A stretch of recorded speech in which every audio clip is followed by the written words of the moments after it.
뉴스 신동 이 작가와 함께하는 비포장 뉴스 해학 뉴스 정면 승부.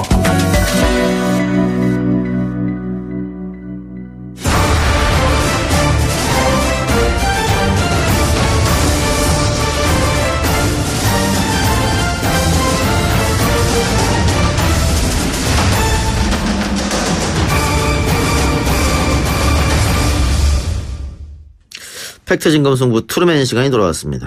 팩트체크 전문 미디어 뉴스톱의 김준일 대표, 한겨레 신문 김한 기자, 어서 오십시오. 안녕하세요. 자, 오늘 팩트체크 해볼 것은 크게 두 가지입니다. 문재인 대통령의 유엔 총회 기조연설, 그리고 두 번째 펀드곡인데, 오늘 뉴스톱이 문재인 대통령 유엔 총회 기조연설 발언을 팩트체크 했다고 하는데요. 일단 연설을 먼저 듣고 오죠. 끊임없는 정전협정 위반이 남북 간의 군사적 긴장을 높이고 때로는 전쟁의 위협을 고조시켰지만 지난해 9.19 군사합의 이후에는 단 한 건의 위반 행위도 발생하지 않았습니다. 특별히 알려드리고 싶은 일은 한국 전쟁 당시 남과 북, 유엔군과 중국군의 최대 격전지였던 화살머리 고지에서 지금까지 모두 177구의 유해를 발굴한 것입니다. 비무장지대에는 약 38만 발의 대인지뢰가 매설되어 있는데 한국군 단독 제거에는 15년이 걸릴 것으로 예상합니다. 한국은 한국형 지속가능 발전 목표를 수립하여 국제사회에 약속한 지속가능 발전 목표 이행에 많은 노력을 기울이고 있습니다. 예, 연설을 듣고 왔는데 일단 첫 번째 내용. 지난해 9.19 군사합의 이후에는 단 한 건의 위반 행위도 발생하지 않았다라고 대통령이 얘기했는데 실제는 어떻습니까? 일단 이 발언이 나온 배경은 오늘 알다시피 이제 대북 유화 어떤 제스처를 취했죠. 그러면서 같이 판문점, 그러니까 비무장지대를 뭐 문화유산으로 유엔의 뭐 유산으로 하자라고 하면서 좀 이제 북한의 제스처를 취했다라는 그런 뭐 배경이 있어야 되는 거고요. 예. 이해를 하시려면 일단 대체로 보면 이거는 사실이 아니죠. 왜냐하면은 일단 미사일을 10번을 쐈습니다. 예. 미사일을 10번을 쐈는데 이게 서로 어떤 적대적 행위를 하지 않고 도발을 하지 않겠다라고 하는 게 이 군사 그 합의의 취지인데 미사일 10번 쐈으면 이거는 깬 거라고 봐야죠, 사실. 근데 뭐 이제 이거 내용을 좀 보면 해당 합의서에는 남과 북은 지상과 해상, 공중을 비롯한 모든 공간에서 군사적 긴장과 충돌의 근원으로 되는 상대방에 대한 일체의 적대 행위를 전면 중지하기로 하였다라는 거예요. 그러면 미사일이 어떤 적대적 행위, 도발이 아니냐라고 예. 했을 때는 좀 보기 힘들고요. 다만 이제 좀 고민을 할 부분은 이제 일단 국방부가 공식적으로 9월 19일 날 1주년을 맞아서 단거리 발사체 발사는 군사 합의의 명확한 조항으로 되어 있지 않아서 위반은 아니다라고 밝힌 바가 있어요. 그래서 정부의 공식 기조, 공식 입장은 계속 일관되게 위반은 아니다라고 보고 있는 것이죠. 예. 그러니까 이걸 어떻게 그 미사일 발사를, 그러니까 핵미사일이 아니니까 중단거리 미사일 발사를 이게 그 적대행위라고 볼 수 있느냐, 기준을 어디에 두냐에 따라 달라질 것 같아요. 그렇죠. 그러니까 만일 북한이 했던 중단거리 미사일 발사가 적대행위라고 본다면 북한에서 이야기하는 우리가 미국하고 같이 연합훈련하는 것, 그다음에 우리가 스텔스기를 도입하는 것, 이것도 다 적대행위라고 볼 수 있는 거지 않습니까? 그러니까요. 그래서 아예 북한에서는 우리 민족끼리 이런 사이트에서는 남측이 먼저 군사 합의를 깼다. 그래서 우리가 지금 하고 있는 거다. 이런 식으로 했어요. 그래서 북한의 논리를 봐도 깬 거예요. 그러니까 양쪽 다 깬 거예요. 그래서 어찌든 이 발언이 어떤 맥락에서 나왔는지는 청취자분들께서 이해를 하실지라도 대체적으로 사실은 아닌 것으로 봐야 된다라고. 그래요. 알겠습니다. 맞죠. 네. 하여튼 우리 국방부 기준으로 봤을 때는 대통령의 발언이 틀리지 않은 것이지만 다른 기준으로 보면 또 그렇지 않을 수가 있다, 이런 말씀이죠. 그렇죠. 예. 자, 두 번째 발언. 한국 전쟁 당시 남과 북, 유엔군과 중국군의 최대 격전지였던 화살머리 고지에서 177구의 유해를 발굴했다. 이건 맞습니까? 예, 이거는 뭐 사실이고요. 뭐 여러 군데에서 나왔어요. 그래서 이제 남북이 같이 이제 전쟁의 상흔을 치유하고 이제 공동으로 복원하는 차원에서 이제 유해를 발굴을 했는데 여기서 뭐 프랑스 군도 나오고 영국 군도 나오고 미군도 나오고 다양한 군인이 나왔고 170여 구 정도 나왔고요. 그래서 뭐 이거는 이것도 역시 남북 화해를 강조하는 차원에서 나왔고 이거는 사실인 것으로 확인이 됐습니다. 예. 또 하나. 비무장지대에는 38만 발의 대인지뢰가 매설되어 있고 한국군 단독 제거에는 15년이 걸린다. 그러니까 정확하게 지뢰가 몇 개가 매설되어 있는지 아무도 알 수 없죠. 예. 이거는 그러니까 각자의 기준으로 이런저런 뭐 추측과 통계가 있었는데 이거는 어디서 나왔냐면은 죄송합니다. 작년에 국회 국방위원회 최재성 더불어민주당 의원실에 제출한 그 합참이 제출한 국정감사 자료에 따르면은 DMZ 786개소에 약 38만 발의 대인지뢰가 매설돼 있다.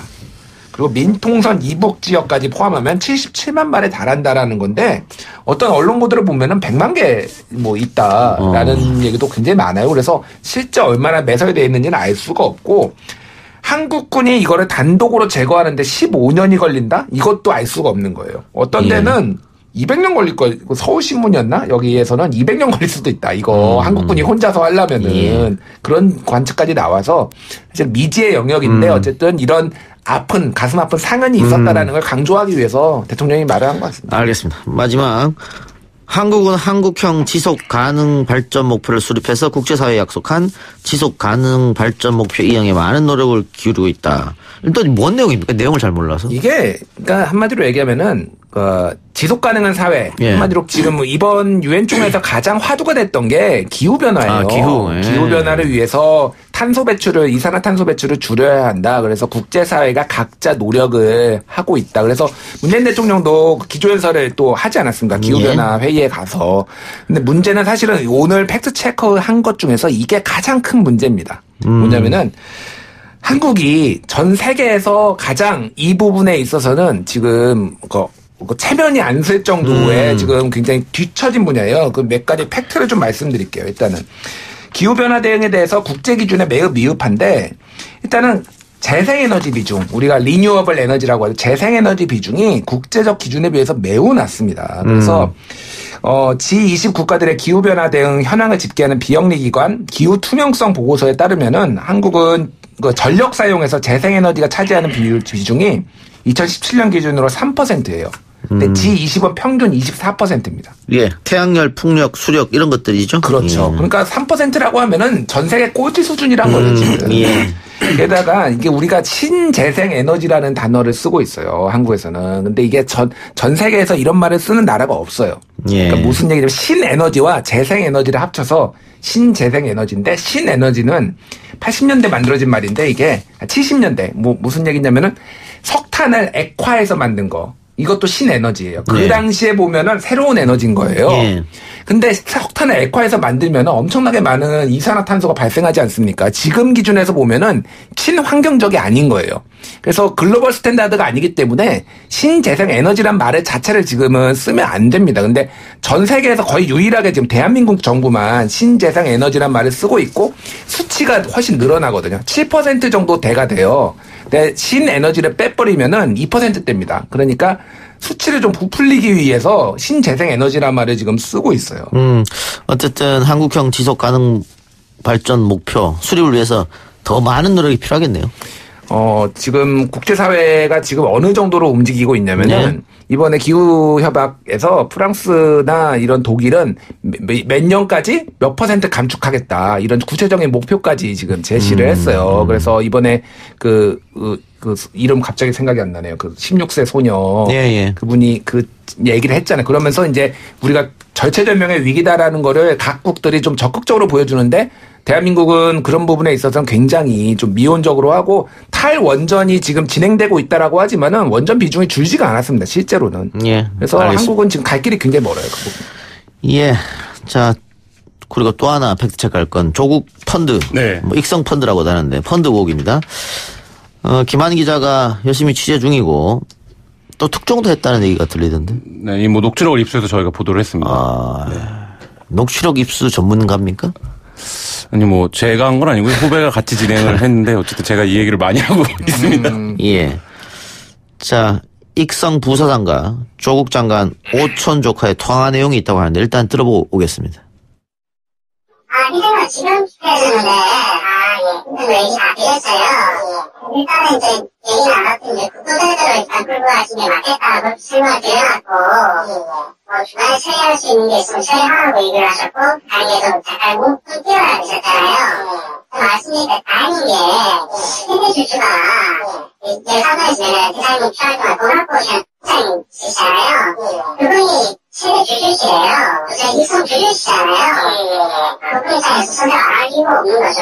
고관계 바로 얘기 주셨고, 12월 달까지 일단 알을 한번 잡아가지고, 이제 불협합이 나니까, 지금 저는 이제 3년 후에 하자고 계속 얘기를 드렸는데, 일단 알을 짜라고 얘기를 하시더라고요. 네, 듣고 왔는데요. 네.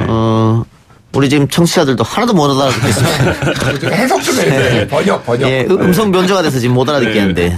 이 내용은 이런 겁니다. 이제 방금 익성 부사장이, 이하무개 부사장이 조국 장관의 오촌 조건에 전화를 겁니다. 방금 회장님하고 지금 헤어졌다. 얘기를 다 드렸다. 그래서 그 구도대로 끌고 가는 게 맞겠다고 설명을 드려놨고, 중간에 처리할 수 있는 일 있으면 처리하라고 하셨다. 이렇게 얘기를 합니다. 그러면서 이제 투자 관계에 관련된 얘기를 해요. 투자 관계도 잠깐 운 띄우라고 그러지 않았냐. 그래서 내가 그 얘기 했다. 투자 관계 얘기. 그랬더니 제 안에 얘기했던 사람이 마침 익성 주주다. 그러니까 그분은 투자를 안 할 이유가 없다. 이렇게 얘기를 해요.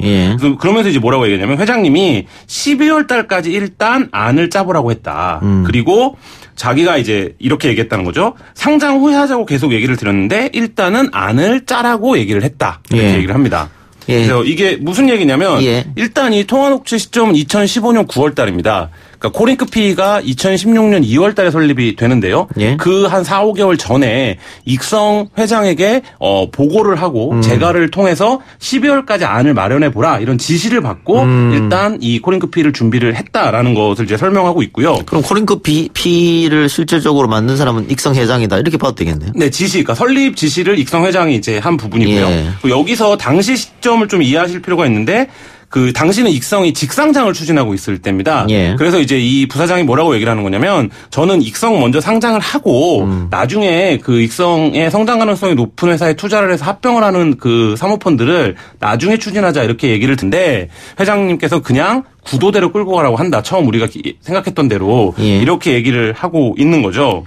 그래서 이 녹취의 중요성은 뭐냐면, 이게 이제 검찰이 일으킨 건지 아니면 언론이 일으킨 건지 모르겠지만, 애초에 이 코링크피가 누구 것이냐, 소유가 누구냐. 근데 사실 이 코링크피는 사모펀드를 운영하는 이제 사모펀드 운용사의 이름이기 때문에 실소유주를 사실 따지는 건 법적으로 크게 의미는 없습니다. 왜냐하면 여기에 투자를 한 사람들이 이 사모펀드의 목적에 맞게 투자를 하고 재무적 이익을 보는 구조이기 때문에. 그런데 어쨌든 검찰이나 지금 계속 언론이 실소유는 정경심 교수가 차명으로 소유했던 거 아니냐, 이런 의혹을 제기해왔는데, 이 녹취에 따르면 이 코링크피 사모펀드는 익성 회장의 지시에 따라서 설립되고 기획된 것으로 보는 것이 맞다라는 게 저희 증거가 될 수 있습니다.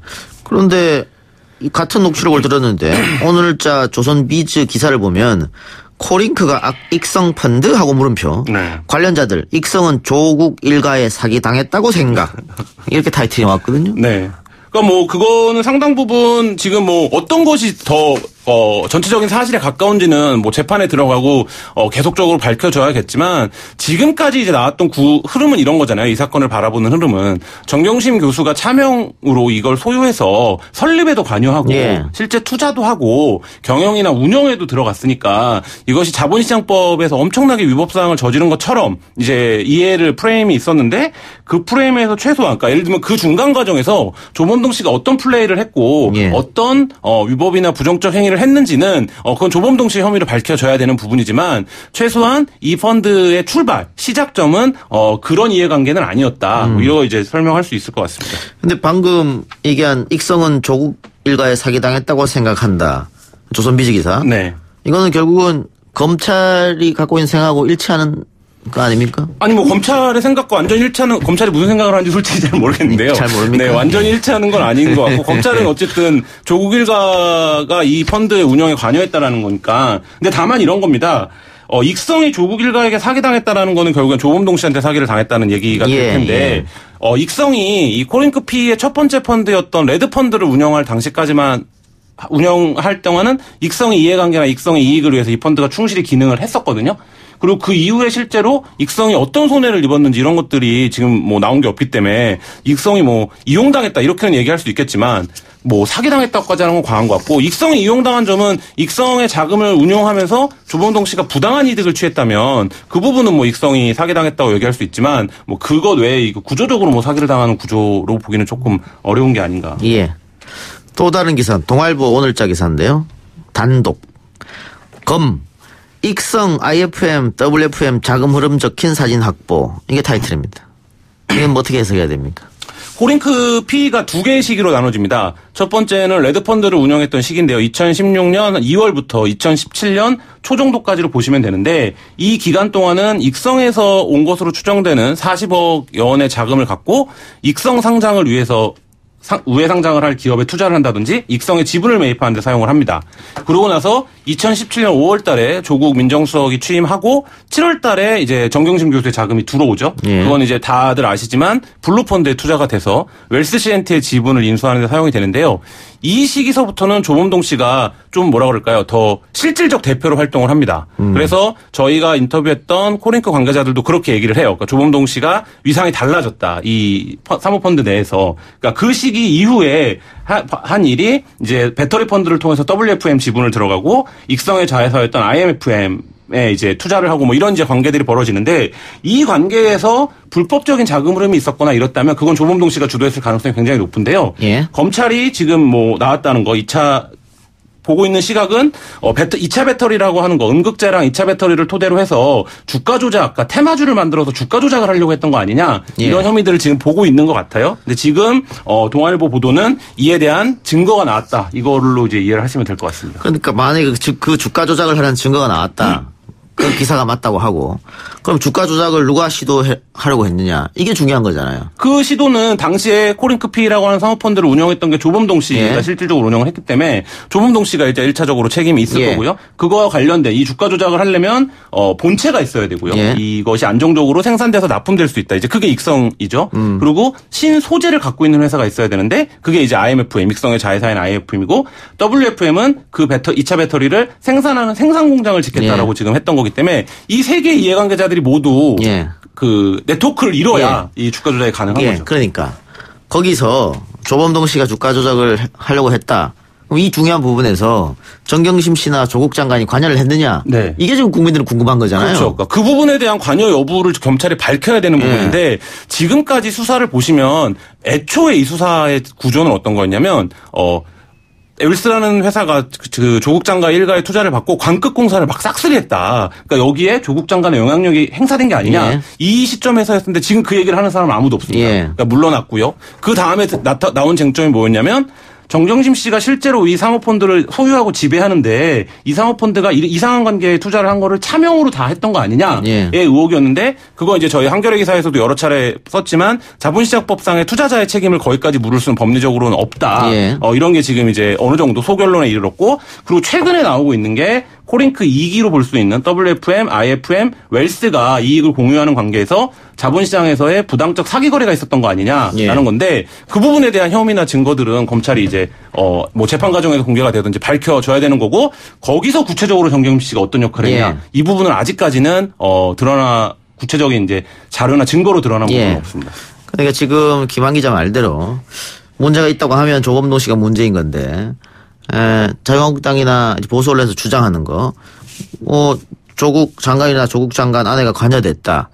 지금 이런 이처럼 기사가 지금 나오고 있잖아요. 근데 그거는 지금 입증된 게 하나도 없다는 말씀이잖아요. 그러니까 그 부분에서 원래 수사가 진행 중이니까 사실 지금 입증이냐 아니냐 뭐 이거를 말할 수 있는 단계가 사실 아니긴 합니다. 그런 부분들이 너무 공공연하게 하나의 프레임으로 다니는 게 문제긴 한데 검찰의 시각은 이거죠. 그러니까 가장 정경심 교수가 큰 투자자였던 건 맞고 물론 더 많은 돈을 넣은 투자자가 있긴 하지만 거기서 실제 오촌 조카가 운영을 했으니 여기서 발생하는 이익을 공유하거나 횡령에 관여했다면 그건 정경심 교수의 책임을 물을 수 있는 부분인데 뭐 이제 그 부분에 대한 것이 어떻게 전개될지는 좀 수사 과정을 지켜봐야 될 것 같습니다. 그러니까 그 이제 재판으로 가게 되면은 이제 그냥 좀 심플하게 우리가 그림을 그려보면은 하나는 조국 장관이 이제 개입을 한 거는 거의 이제 논외일 거예요. 개입은 불가능하고 아마 그런 건 밝혀내지 못하고 인지를 어느 정도까지 했느냐가 하나가 쟁점이 될 수가 있어요. 이제 인지를 하면은 공직자윤리법 입법에 이제 저촉이 될 가능성이 있으니까 이거에 대해서 그런 거에 대해서 그거를 몰랐다고 하면 검찰이 어떻게 밝히냔 말이에요. 그러니까 그거는 증거로 찾는 거죠. 그러니까 제가 뭐 지금 이렇다 저렇다라고 말하는 게 아니라 이제 앞으로 어떤 식으로 전개될지에 대해서 간단히 지금까지 나온 정황들을 보면 너무 복잡하니까 그러니까 조국 장관 건에 대해서는 인지를 했느냐 안 했느냐를 가지고 검찰하고 변호인단하고 이제 붙을 거고 이 정경심 교수 같은 경우에는 인지는 당연히 이제 거의 된 걸로 지금 보고 이제 이 펀드에 개입을 어느 정도까지 하고 이게 그런 주가 조작이나 이런 거에 어느 정도 개입을 하려고 했느냐라는 거를 검찰은 입증을 하려고 할 테고 이거는 관련이 없다라고 할 테고 그 싸움이에요 지금 거의. 한겨레가 했듯이 초반에 이거는 설립이 익성으로 됐고 그 중간에 변한 거기 때문에 그 처음부터 이거를 기획으로 해서 했다라는 거는 이제 깨진 거죠 그거는. 언론에서 나오는 거 자본시장법 위반이나 공직자윤리법 위반으로 처벌받을 수 있다. 근데 아까 김한 기자 살짝 얘기했습니다만 자본시장법 위반으로 처벌할 가능성이 거의 없어 보이거든요. 거의 없진 않습니다. 왜냐하면 지금 뭐 저희가 단정적으로 얘기하기 어려운 게 자본시장법의 설립과 뭐 그러니까 투자와 소유 문제만 있는 게 아니라 그러니까 부정적 사기 거래에 해당하는 행위가 있었을 경우에 아까 이제 그 김준일 기자가 얘기한 대로 그 부분에서 정경심 교수가 관여됐거나 개입이 되어 있다라면 그건 또 다른 문제이기 때문에 자본시장법으로 그러니까 위법 처리될 소지가 아예 없다 이렇게 말하는 거는 지금 단계에서는 단정하기는 좀 어렵고요. 다만 그 얘기를 검찰이 지금까지 주도적으로 안 해왔어요. 왜냐하면 설립만 하면 법리적으로 문제가 있는 것처럼 설명을 해왔는데 이제 그 구조는 지금 아니라는 말씀을 이제 드리는 거고요. 공직자윤리법 같은 경우에는 차명으로 소유했는데 불성실 신고를 했다라고 하면 조국 장관에게 책임을 물을 수는 있습니다. 근데 이제 그 부분을 그러면 차명으로 뭔가를 했다라는 그래서 재산 신고를 허위로 했다라는 거를 다시 입증해야 되는 부분이 있죠. 그래요. 자, 김한 기자가 지금까지 쭉 취재했었을 때 취재한 내용 종합하면 이 코링크 P의 실소유주는 누구라고 보십니까? 그러니까 저는 실소유주가 만들어진 쟁점이라고 보는데요. 그러니까 실소유주는 사실 투자한 사람들의 공동으로 그만큼의 지분을 갖고 있는 구조인 거죠. 이 사모펀드는. 그러니까 애초에 설립했을 때는 그 40억이 다 익성에서 온 자금이라고 한다면 그러니까 익성을 위해서 존재했던 사모펀드인 거죠. 근데 그 이후에 2017년 중반부 시점 이후에 정경심 교수의 돈과 WF 우국헌 회장의 돈으로 이것이 운영이 됐기 때문에 그 시점부터는 WFM 우 회장의 지분이 제일 많은 거고요. 그리고 정경심 교수의 지분이 있는 거죠. 예. 지금 아까도 제가 뭐 단독 이렇게 했습니다만 거의 다 검찰발 기사거든요. 그걸 단독 달고 나오는 건데 기사의 흐름을 보면 처음에 표창장으로 쓱 갔다가 사모펀드로 확 몰렸습니다. 네. 그리고 한겨레에서 단독 특종 때리고 나서 다시 표창장으로 돌아가는. 네, 검찰은 지금 뭐 수사팀을 3개를 굴리고 있기 때문에, 그러니까 한 팀은 그 입시비리 관련된 팀이 있고, 사모펀드 관련된 팀이 있고, 그 웅동학원과 관련된 팀이 있기 때문에, 그러니까 이제 거기서 각각의 수사팀들이 나오는 결과들이 뭐 그때 필요에 따라서, 그러니까 그런 면에서 보면 검찰이 이 수사에서 굉장히 언론을 신경을 쓰고, 언론의 보도나 이런 것들에서 자기네 수사의 정당성을 항변하기 위한 플레이를 굉장히 많이 하고 있다. 타 수사에 비해서 비교할 수 없을 정도로 게 높다 이렇게 말할 수 있을 것 같습니다. 지금 정경심 교수는 표창장 위조 문제로 기소가 된 상태고 그럼 사모펀드 문제로 또다시 기소가 될 것 같아 보입니까? 뭐 기소를 지금 안 할 수가 없는 구조고요. 이 수사 구조에서는 당연히 정경심 교수를 보고 수사를 진행해 온 거기 때문에 이 수사에 소결론이 나면 당연히 기소를 할 것으로 보입니다. 구속영장 청구도. 뭐 그 부분은 뭐 속단하기는 이른데 어쨌든 검찰의 수사 구조는 뭐 그만큼의 강도를 갖고는 있습니다. 네, 알겠습니다. 두 말씀 오늘 여기까지 듣겠습니다. 수고하셨습니다. 감사합니다.